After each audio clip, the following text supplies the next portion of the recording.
ऐ प्रश्न विचार बाई. सोपा प्रश्न आहे, नीट ऐक.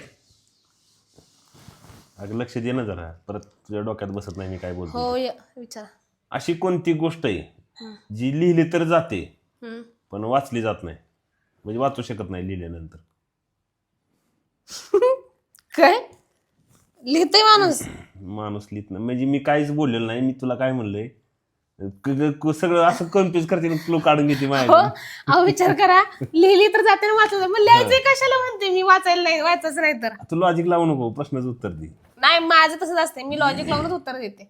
म्हणजे एखादं लिहितंय आणि वाचताच येत नाही, मग त्याला वाचायला येत नसेल, त्या अडाणी असेल. हे फाटं पुढते दुसरंच काहीतरी, म्हणजे उत्तर येत नसले की असं काहीतरी लांबायचं दुसरंच. प्रश्न सरळ साधा प्रश्न आहे की बाबा असं काय आहे की जे लिहिलं जातं पण वाचलं जाऊ शकत नाही? मला माहित नाही, जेवढं मला माहिती आहे तेवढं मी सांगितलं. ते एक तर अडाणी असेल किंवा आंधळा असेल किंवा त्याला वाचायलाच येत नाही. काय करावं, अवघड आहे. बरं मित्रांनो, जाऊ दे. तुम्ही कमेंट करून उत्तर द्या. अशी कोणती गोष्ट आहे जी लिहिली जाते पण वाचली जाऊ शकत नाही? बघूया कोण कमेंट करून उत्तर देते. हे बघा, हे बधीर. चला कोण उत्तर देते.